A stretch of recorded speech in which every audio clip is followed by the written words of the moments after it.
partirei Abbiamo detto tutto. dalle frane però, no? Perché sono ancora strade chiuse, capire la situazione montano-pedemontana. Facciamo un po' il punto. Sì, abbiamo avuto qualche dissesto, qualche frana che ha interessato la sede stradale a Fener, a Miane, a Cison di Valmarino, insomma prevalentemente nella zona pedemontana, ma anche qualcosa in montagna in Cadore. Ci sono le frane storiche, le grosse frane storiche del Veneto che sono monitorate costantemente, la frana del Busa del Cristo di Perarolo e Cadore, la frana del Tessina, la frana del Rotolon, quindi le frane, quelle che da sempre ci preoccupano, sono in questa fase monitorate in maniera particolare. Poi abbiamo avuto qualche allagamento localizzato prevalentemente nella zona pedemontana, con qualche corso d'acqua che si è ingrossato rapidamente, penso per esempio al Soligo ieri, infatti Follina è stato uno dei punti dove abbiamo registrato le precipitazioni piovose maggiori, ma direi un po' tutta la zona a cavallo fra la provincia di Belluno e provincia di Treviso. Ci spiega la situazione Adige, l'opzione Garda non è stata scelta perché?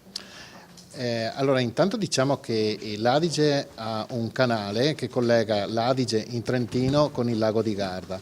Questo canale, che può portare fino a 500 metri cubi al secondo di acqua, era stato realizzato e concluso nel 1959 e aveva il compito di appunto dirottare una parte della portata dell'Adige per preservare Verona e il Polesine da rischio alluvioni.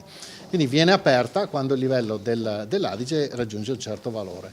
Nei giorni scorsi è stata aperta, l'Adige è transitato a Verona con circa 1370 metri cubi al secondo, perché 150 metri cubi sono stati dirottati appunto sul canale scolmatore.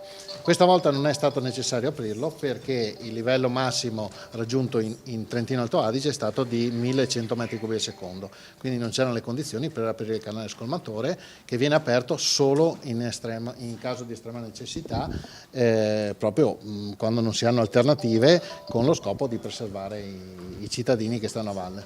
Senta, adesso cosa si deve fare? La radiografia agli argini, come ci si deve muovere, insomma? Diciamo che tutte le opere di difesa del suolo, non solo gli argini ma anche le briglie, penso, nel momento in cui accade un fenomeno meteo rilevante, fanno la stessa funzione del casco per il motociclista quando cade a terra. Protegge la testa, però si danneggia e quindi il casco va cambiato.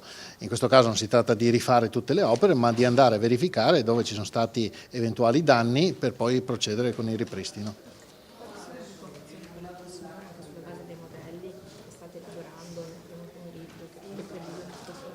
Ma diciamo che i fenomeni meteo con questa notte e nella mattinata di oggi stanno andando verso un esaurimento temporaneo e ci aspettiamo ancora pioggia nella notte fra sabato e domenica, però sarà un evento meno impattante rispetto a quello che abbiamo visto nelle ultime ore e nei giorni scorsi.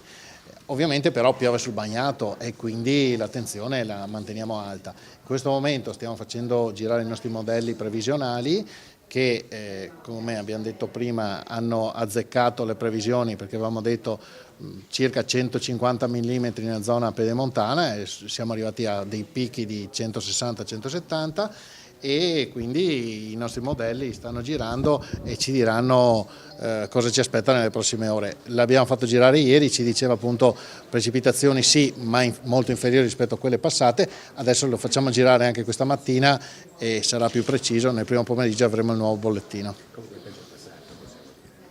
Diciamo che in linea di massima il peggio dovrebbe essere passato, stiamo attendendo il transito delle piene in tutti i corsi d'acqua.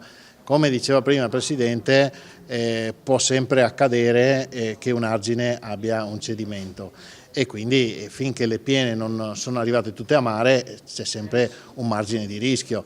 In modo particolare adesso stiamo monitorando il tratto terminale di tagliamento perché sta raggiungendo dei livelli molto alti che in passato raramente sono stati raggiunti e quindi noi l'attenzione è massima, abbiamo fatto convergere uomini e mezzi qualora dovesse succedere qualcosa e attendiamo qualche ora sperando che tutto vada per il meglio.